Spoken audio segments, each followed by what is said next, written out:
आज हम movie explain करेंगे द केरला स्टोरी को। इस मूवी का ट्रेलर लॉन्च हुआ था 26 अप्रैल को और तब से लेकर आज तक ये मूवी कंट्रोवर्सी से घिरी हुई है। डायरेक्टर और एक्टर ब्रिटिश है और ट्विटर पे इसे बैन करने के लिए हैशटैग्स ट्रेंडिंग पे चल रहे थे। तो ऐसा क्या है इस मूवी में, आइए जानते हैं। मूवी की शुरुआत इंट्रोगेशन रूम से होती है, जहां पे एक लड़की ऑफिसर्स को बताती है कि वो इंडिया से वहां कैसे पहुंची। फिर हमें वही लड़की बुर्का पहने एक आदमी के साथ गाड़ी में कहीं जाते हुए दिखती है। आगे चेक पोस्ट पे वो रुकते हैं और थोड़े पैसे देने के बाद वहां से निकल जाते हैं और उनका सफर जारी रहता है। वापस इंट्रोगेशन रूम में हमें दिखाया जाता है कि ऑफिसर्स उस लड़की को बोलते हैं कि तुम खुद सीरिया जाना चाहती थी और अपने देश के खिलाफ जंग करना चाहती थी। इसके जवाब में वो लड़की बोलती है कि इंडिया से निकली तो वो अपनी मर्जी से थी, पर ये सब एक प्रोग्रामिंग के तहत हुआ है, जैसे कोई अदृश्य रिमोट उसे कंट्रोल कर रहा है। वो अकेली इसका शिकार नहीं बनी, बल्कि हजारों लड़कियों के साथ ऐसा हुआ है। वहीं दूसरी तरफ उनका सफर रुकता है अफगानिस्तान के हिंदू कुश माउंटेन रेंज के एक गांव में। वहां पहुंच के वो दोनों किसी के घर में रुकते हैं और वो उस घर की औरतों से बात करके अपने घर को याद करने लगती है। Kerala, heaven on earth. Shalini 2 साल पहले केरला में थी अपने परिवार के साथ। उसकी माँ और दादी। वो अपने कॉलेज के लिए अपने घर से दूर जाने वाली है और उसकी माँ और दादी उसकी फिक्र कर रही हैं, पर उतनी ही सपोर्टिव भी है। फिर उनके कुछ happy moments as a family दिखाए जाते हैं। फाइनली वो अपने कॉलेज पहुंचती है, जिसकी बाहरी दीवारों पे एंटी इंडिया स्लोगन्स और पेंटिंग्स बनी हुई थी। वो अपनी रूममेट से मिलती है, पहली निमा जो कि एक क्रिश्चियन है, दूसरी गीतांजलि जो कि एक हिंदू है और तीसरी आसिफा जो कि एक मुस्लिम है। ये सब फिर एक कॉलेज प्रोग्राम अटेंड करते हैं, जहाँ पे कोई अननोन पर्सन आसिफा को छोड़ के बाकी तीनों की पिक्स ले रहा था और बाद में वो वही फोटोज किसी दूसरे आदमी को दिखाता है। इंट्रोगेशन रूम में उसे ऑफिसर से पता चलता है कि शालिनी नाम की लड़की एग्जिस्ट ही नहीं करती। उससे पूछा जाता है कि उसने आईसिस कब ज्वाइन किया और बदले में वो बताती है कि उसने आईसिस क्यों और कैसे ज्वाइन किया। कैसे एक नर्सिंग स्टूडेंट को सुसाइड बॉम्बर में बदला गया। उसने अपने आगे के सफर में कई चीजें देखी, सताए हुए बच्चे और औरतें, लोग जिन्हें टॉर्चर करके मार दिया गया था। वो फिर पहुंचते हैं आईसिस के हाइड आउट शाहबाग, जहाँ पे वो इशाक से बोलती है कि वो अपनी माँ को कॉल करना चाहती है, पर वो मना कर देता है ये कह के कि उनका कॉल ट्रेस हो जाएगा। उनके साथ आया आदमी उनको वहीं छोड़ के चला जाता है। उन्हें एक गंदा कमरा मिलता है और दोनों साफ सफाई में लग जाते हैं। बाद में इशाक उसके साथ इंटीमेट होने की कोशिश करता है, पर वो मना कर देती है क्योंकि वो प्रेग्नेंट है। वो उससे बोलती है कि इस्लाम जबरदस्ती अलाउ नहीं करता, पर वो नहीं मानता और जबरदस्ती उसके साथ इंटीमेट होती है। कहानी वापस कॉलेज डेज में जाती है, जहाँ पे चारों लोग डिनर के लिए बाहर जाने वाले हैं। आसिफा किसी से फोन पे बात करती है और उन्हें अच्छे से बिहेव करने को बोलती है। फिर वो लड़कियों से कहती है कि उसे बीच पे किसी काम से जाना है और उसके कजिन्स नीचे वेट कर रहे हैं, तो वो पहले बीच पे एंजॉय कर ले, फिर डिनर पे चलेंगे। आसिफा के कजिन्स रमीज जो कि एमबीबीएस कर रहा है और अब्दुल जो कि एक बिजनेसमैन है। रमीज बहुत अच्छे से बात करता है कि कैसे वो फॉरेन में जाके ज्यादा पैसे कमाना चाहता है ताकि वो ज्यादा से ज्यादा लोगों की हेल्प कर सके, और ये बात शालिनी को बहुत इम्प्रेस करती है। वो सब बीच पे जाके एंजॉय करते हैं। लड़कियां डिनर पे जाती हैं, पर लड़के बाद में आने का कह के चले जाते हैं। डिनर करने से पहले आसिफा और निमा प्रे करती है और एक डिस्कशन होता है, जिसमें आखिरी में आसिफा बोलती है कि बिना प्रे करे खाना खाना पाप होता है, और तभी लड़के आ जाते हैं और वो सब डिनर एंजॉय करते हैं। वापस जाते वक्त उन चारों में हेवन और हेल को लेकर के बातें होने लगती हैं। आसिफा बोलती है कि पाप करने वालों को दोजख की आग में जलना पड़ता है और वो आग इस धरती की आग से 70 गुना ज्यादा गर्म होती है। उसके हिसाब से जो भी इस्लाम में बिलीव नहीं करता उसको दोजख की आग में जला दिया जाता है। और फिर ईद के टाइम पे वो सब आसिफा के घर पे जाते हैं, जहाँ पे आसिफा के घर वाले बहुत ही काइंड और हॉस्पिटेबल थे। वहाँ पे रमीज और शालिनी के बीच में नजदीकियां बढ़ती हैं और गीतांजलि और अब्दुल भी करीब आते हैं। कहानी अफगानिस्तान की तरफ आती है, जहाँ इशाक ट्रेनिंग के लिए जाता है और शालिनी बुर्का पहन के घर से बाहर जाती है। वो रोड पे एक औरत को मरते हुए देख के डर जाती है। उन लोगों ने उसे गोली इसलिए मारी क्योंकि वो अकेली बाहर आई। फिर वो कुछ लोगों को इकट्ठा हुए देखती है और वहाँ पे एक औरत का हाथ काटा जाता है और एक आदमी का सर। ये देख के वो बेहोश हो जाती है और पता चलता है कि उस औरत और उसके पति को ये सजा मिली क्योंकि उस औरत ने लिपस्टिक लगाई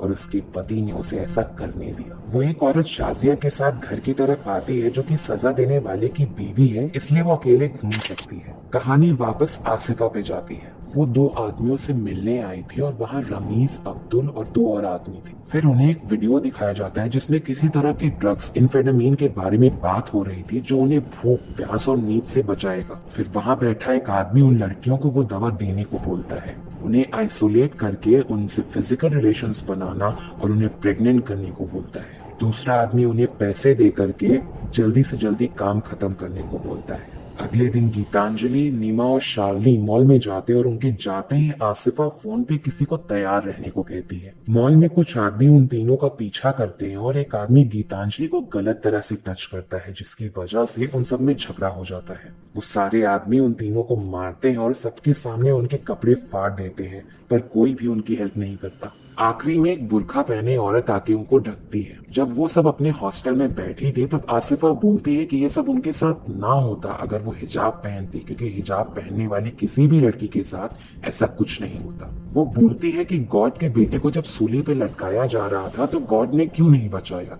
तो ऐसा गॉड तुम्हारी हेल्प कैसे करेगा। गीतांजलि और शालिनी रमीज के यहाँ जाते हैं जहाँ पे वो दोनों गुस्सा होने का नाटक करते हैं, और जब शालिनी बोलती है कि उन दोनों को अब नींद नहीं आती तो रमीज उन्हें दवा के नाम पे ड्रग्स दे देता है। धीरे धीरे करके दोनों ही हिजाब पहनना शुरू कर देती है। जब वो दोनों अपने बॉयफ्रेंड से इंटीमेसी को लेकर बोलती हैं कि वो इस्लाम में शादी से पहले सही नहीं माना जाता, तो रमीज उनको कन्विंस कर लेता है ये कह के कि रिश्ता निभाना है तो कोई खराबी नहीं है। तो बाद में वो दोनों फिजिकल रिलेशनशिप भी शुरू कर देते हैं।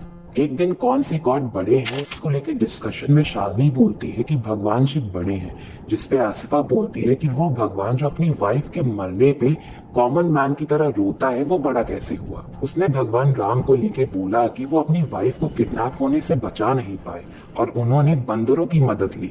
भगवान कृष्ण तो हर लड़की के साथ रासलीला करते रहते हैं, तो कैसा कैरेक्टर है गॉड्स का। और शालिनी या गीतांजलि इसका कोई जवाब नहीं देता। फिर आसिफा बोलती है कि वो उन दोनों को सही रास्ता दिखाएगी। कहानी अफगानिस्तान पहुंचती है जहां शालिनी को लेबर पेन होता है और वो हॉस्पिटल में अपने बच्चे को जन्म देती है। इशाक काबुल के लिए रवाना होने वाला है और वो भी साथ चलने को बोलती है, पर वो उसको बोलता है कि वो यहाँ से कभी नहीं निकल पाएगी और चला जाता है। शालिनी के बच्चे को बुखार आता है और घर में दवा नहीं थी, तो वो उसे लेके शाजिया के पास मदद मांगने जाती है। फिर वो रिक्वेस्ट करती है कि उसे एक कॉल करने दे अपनी माँ के पास। बहुत रिक्वेस्ट के बाद शाजिया उसे एक औरत के घर ले जाती है जिसके पास एक छुपा हुआ फोन था। वो औरत बहुत रिक्वेस्ट के बाद अलाउ करती है। शालिनी एक मैसेज ड्रॉप करती है अपनी रीजनल लैंग्वेज में और वो कहाँ है ये भी बता देती है ताकि उसे हेल्प मिल सके। वो लोग पीछे के रास्ते से निकलते हैं, पर उस औरत का पति फोन के बारे में जान जाता है और उसे मार देता है। कहानी वापस कॉलेज डेज में जाती है जहां आसिफा उन्हें उनकी फैमिली के खिलाफ भड़का रही थी। वो दोनों अपने अपने घर जाती हैं और उनके पेरेंट्स उन्हें देख के शॉक्ड रह जाते हैं। दोनों ही जल्द ही कॉलेज वापस चली जाती हैं और उन दोनों आदमियों के यहाँ जाती हैं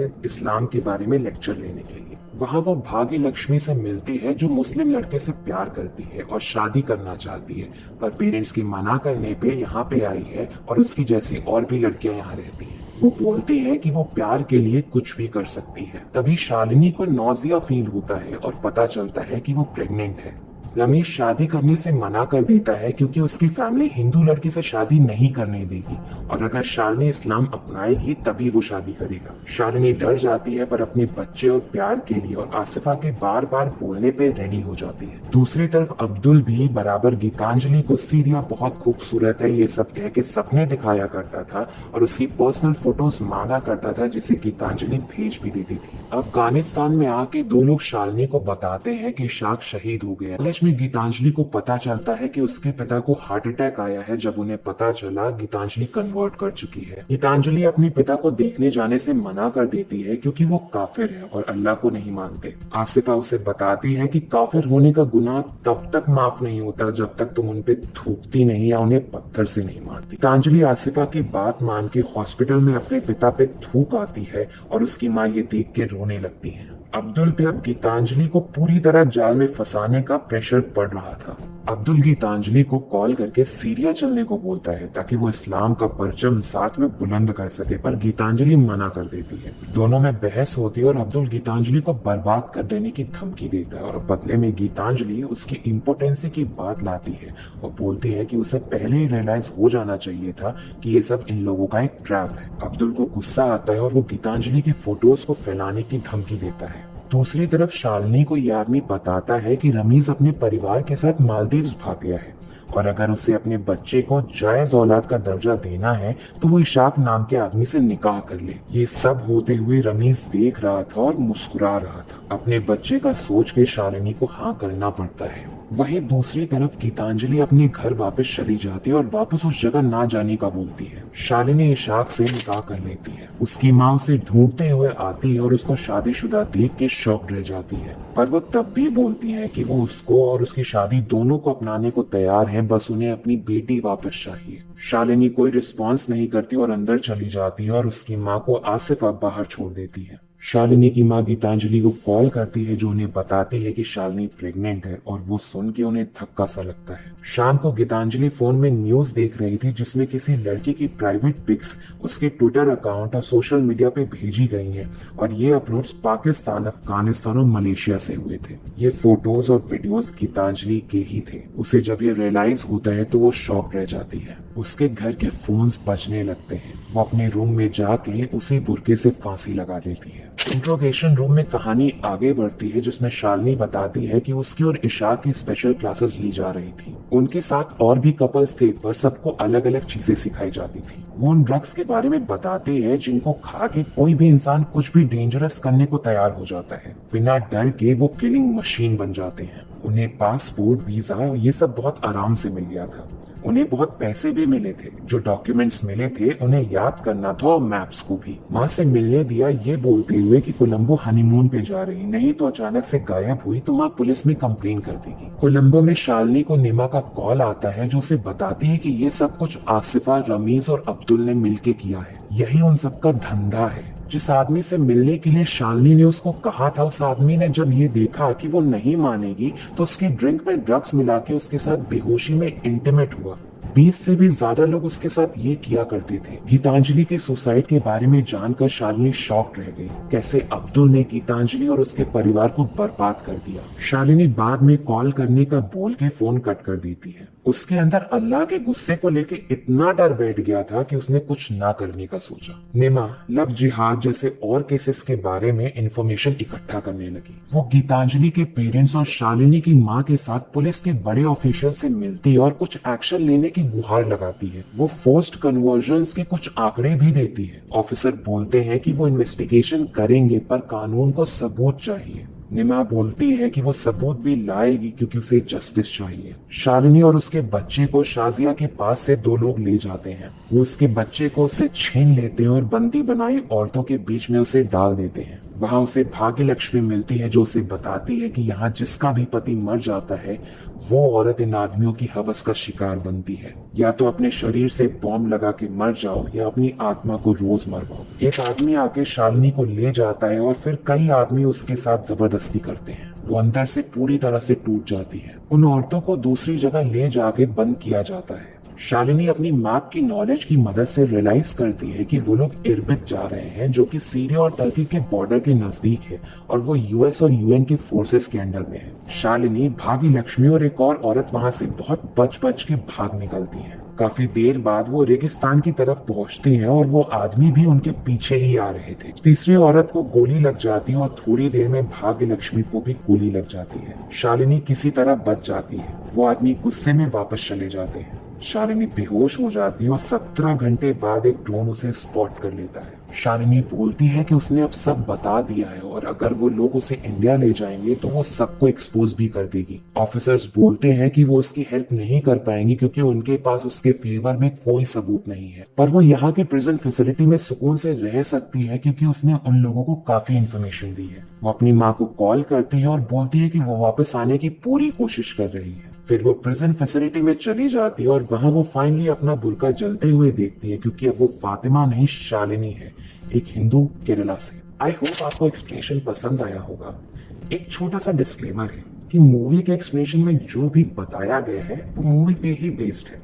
हमने खुद से कुछ भी तोड़ा मरोड़ा नहीं है। अगर एक्सप्लेनेशन अच्छा लगा तो वीडियो को लाइक करें और आपके थॉट्स इस मूवी को लेके क्या है हमें कमेंट सेक्शन में जरूर बताएं।